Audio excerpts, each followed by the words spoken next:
Assalamu alaikum. Welcome to Muhammad's Boom Boom Room, where all of my guests either agree with me completely or they go boom. I am your host, the Prophet Muhammad, peace be upon me. And with me now is the greatest supervillain of all time, the clown prince of crime, the jester of genocide, the Ace of Knaves, the caliph of clowns, live and in person, it's the one and only Joker! Pre-recorded for this time zone. Don't interrupt me! But I'm an agent of chaos, Puddin'! The only agent of chaos here is my detonator. But if you interrupt me again, I'm going to be an agent of pain. Oh, I love pain. I love suffering. I love dead puppies and severed heads and spattered blood and great big giant explosions. Then you must love Al-Islam. Love it? If it had a can like Harley's, I'd marry it. Alhamdulillah, even the world's greatest supervillain sees the beauty of Al-Islam. Oh, it's beautiful, all right. Islam is the greatest killing joke ever told, and you are history's greatest comedian.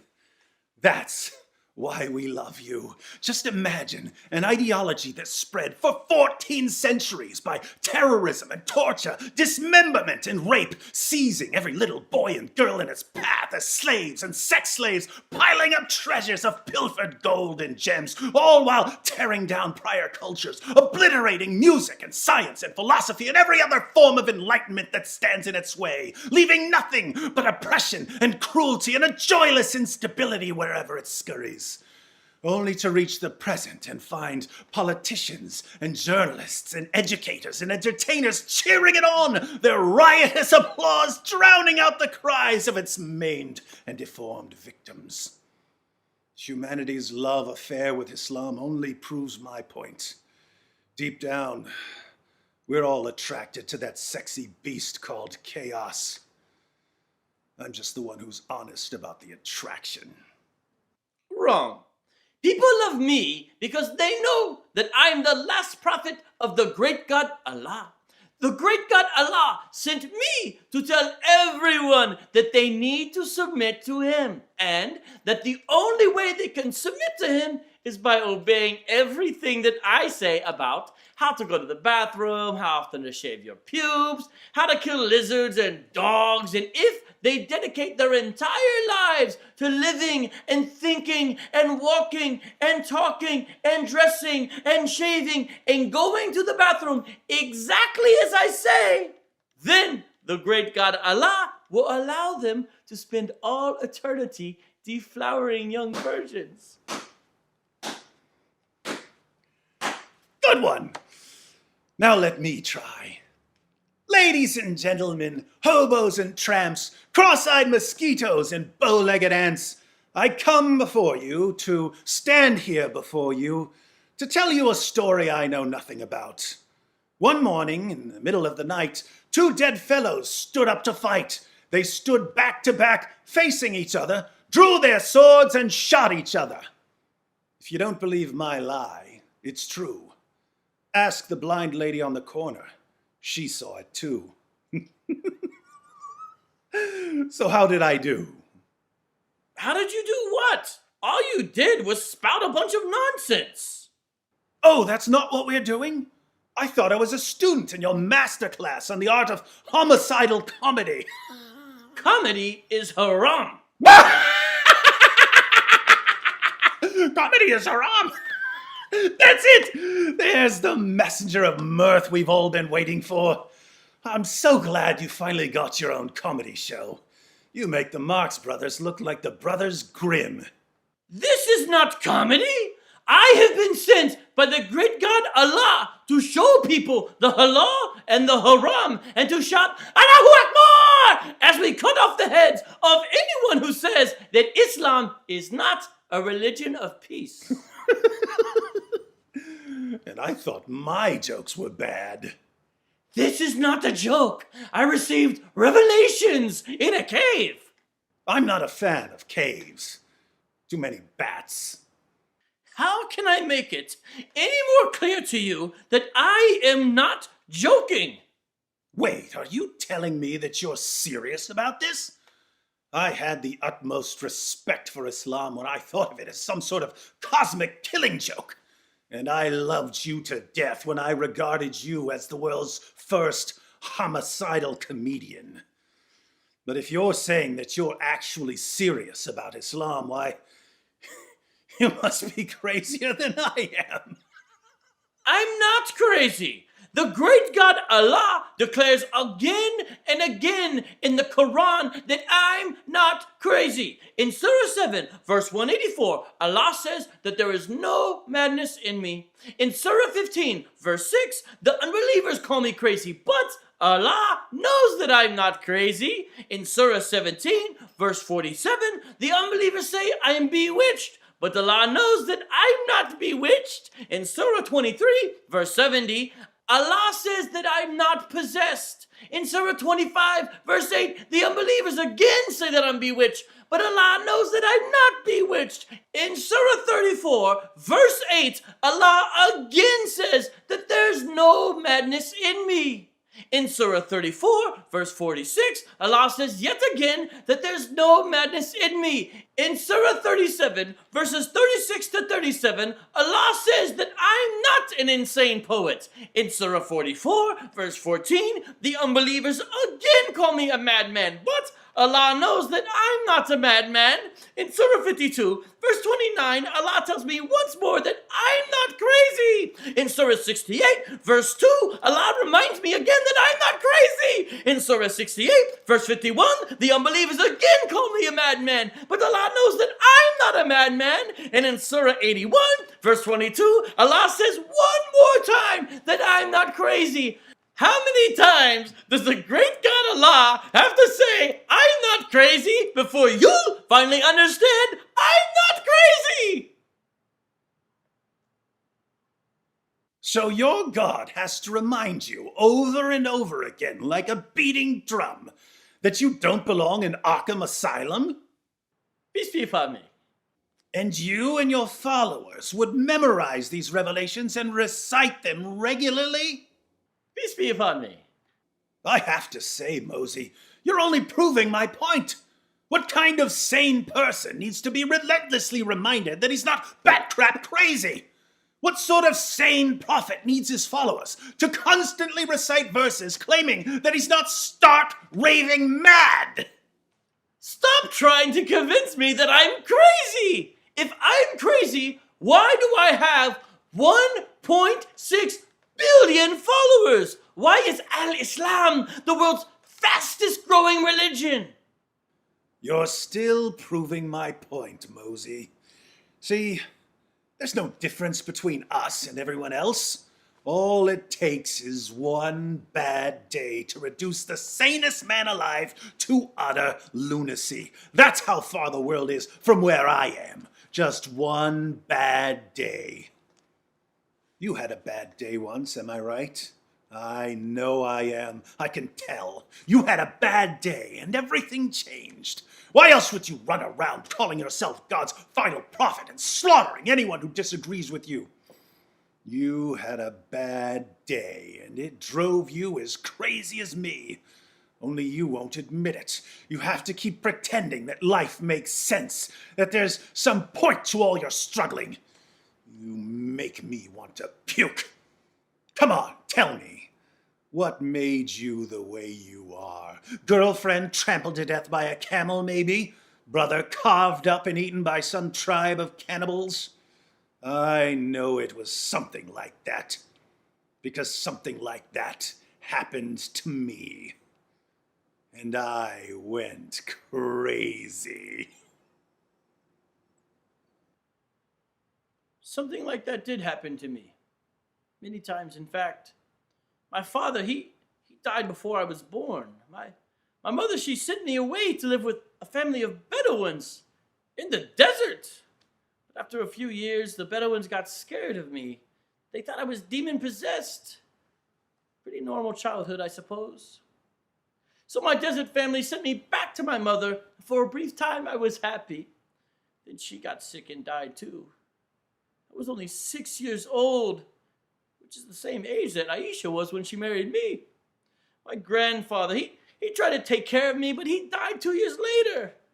Every mother figure and every father figure I ever had as a child was stripped away from me by the time I was 8 years old. I guess you never really recover fully from something like that.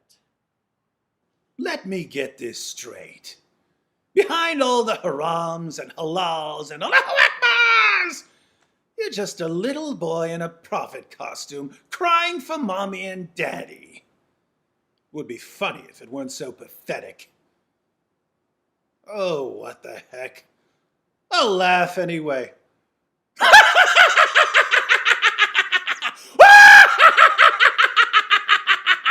Stop laughing at me! Haven't you ever heard of the healing power of laughter? Stop laughing at me! Stop it! I can't stand it when people laugh at me! Do you have any idea how many people I've killed simply for laughing at me? Oh, mockery, rejection, abandonment. Does it feel like mommy dying on you all over again? Oh, come on, Mosey. When I saw what a dark, awful joke this world is, I went crazy as a coot, and I admit it. Why can't you? Just look around and see the reality of the situation. It's all a joke. Everything anybody ever valued or waged jihad for, it's all a monstrous, demented gag. So why can't you see the funny side? Why aren't you laughing? Why so serious?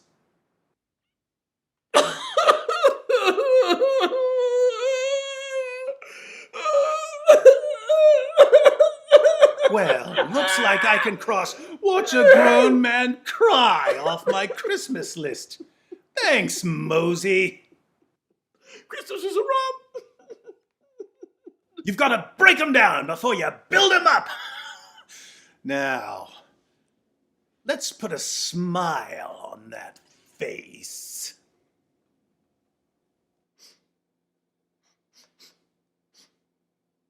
What was that? It's a little concoction I call Joker Venom. It'll make you feel better. Read the small print for the side effects. Why are you telling me to read the small print? Small print, large print, font size doesn't matter because, as everyone knows, I can't read. Wait for it.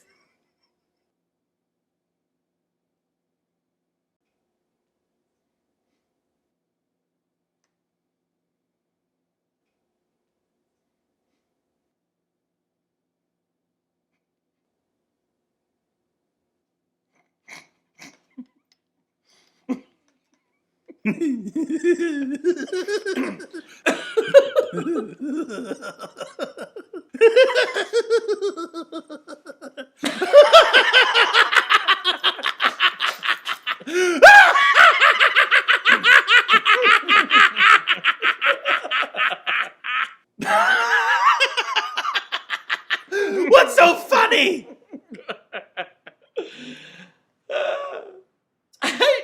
I just remembered something. Tell me.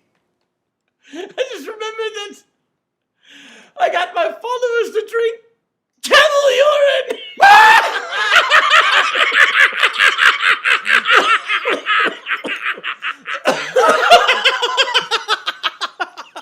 Here's another good one. Think of it. The two of us, me and you, trying to find meaning in a meaningless world. Why be a disfigured outcast when I can be the clown prince of crime? Why be an orphaned boy when you can be a prophet? What a joke! Ooh, I know. How about a magic trick? Life's been good to me. I'm going to make some of these verses disappear. Ta-da! Abrogation! Abracadabrogation!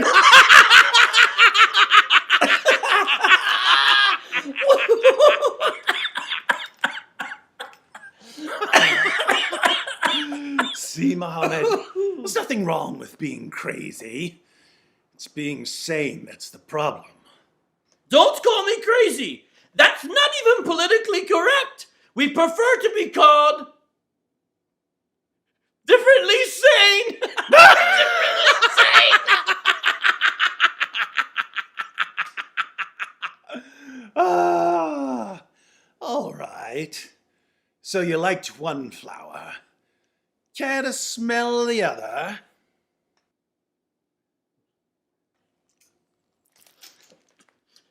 Hey, what was that? Camel pee! Oh, I love camel pee. Hit me again, Puddin'.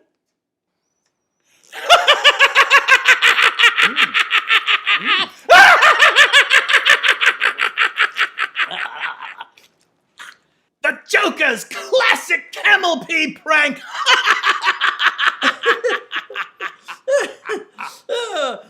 Speaking of pranks, do you know who the greatest prankster in the history of forever is? The great God Allah. Really? So this Allah of yours is the great god of gags? He's the best. In the Quran, he brags about being the best of deceivers, and he doesn't disappoint. He once tricked the Jews into thinking that they had crucified Jesus when they didn't. The prank was so epic, even Jesus's followers thought he was crucified, and they ended up building a religion around the crucifixion. Billions of Christians now believe that Jesus died on the cross because Allah did the best prank ever. So Allah started Christianity as a gag? That's brilliant! Who else could ever trick that many people? But he didn't just prank Jews and Christians. He even pranks Muslims. Even me. He tricked us into marching out into the Battle of Badr by giving me a dream, convincing me and my followers that we wouldn't be outnumbered when we got there. We were totally outnumbered! Oh, that crazy Allah! Always tricking his prophet and his followers. My closest companion, Abu Bakr, once said that if he had one foot in paradise, he would still fear Allah's deception. Now there's a man who finally realized what it means to worship an omnipotent prankster. Can you imagine? You've got 1 foot in Jannah. You see all your virgins lined up. But you're still worried that Allah is just tricking you and he's just about to yell, "Psych!" and send you into the fiery pits of hell. Oh, Allah truly is the best of all deceivers. I'm starting to like this Allah. I'm telling you, he's the best of all deceivers. Wait a minute. It all makes sense now. You're not the comedian here. You're the joke. Allah is the comedian. He's a cosmic, omnipotent, omniscient prankster. And you're his magnum opus. I don't know what magma opioids are, but I like it. So, the great God Allah, as the supreme trickster of the universe, is either the ultimate agent of chaos, or he's chaos itself, trying to recreate the world in his own image. Images are forbidden. The great God Allah is an artist. He sent you to disfigure humanity down to its very core. Allah wants to paint the whole world crazy. Now there's a God who's worthy of worship. So you're ready to convert to Al-Islam? Oh, I'm ready to do more than convert. Watch this.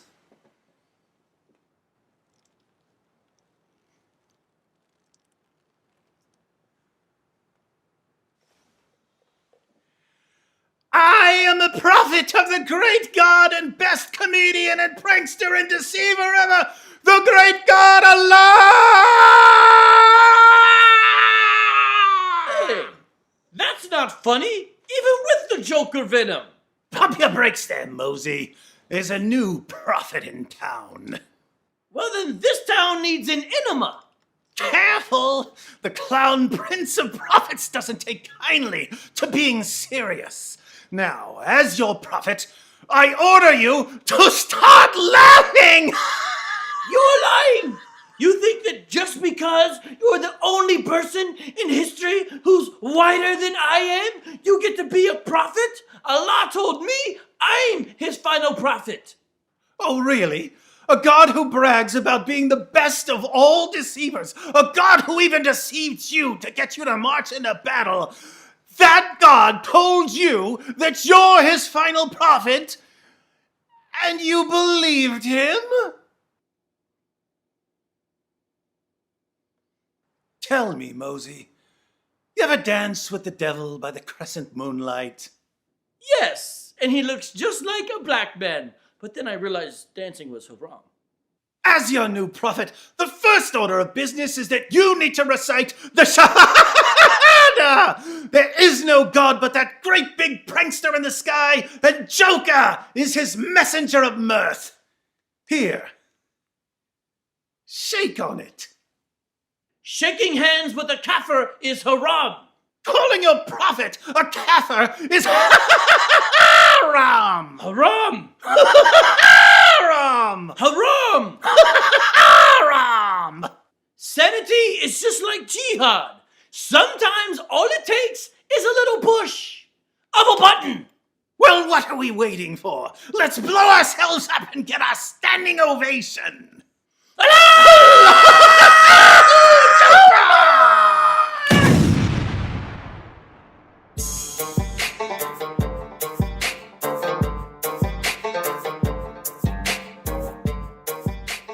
Help this show blow up by telling me who the next guest should be. Of course, if you post a comment, I won't be able to read it because, as everyone knows, I can't read.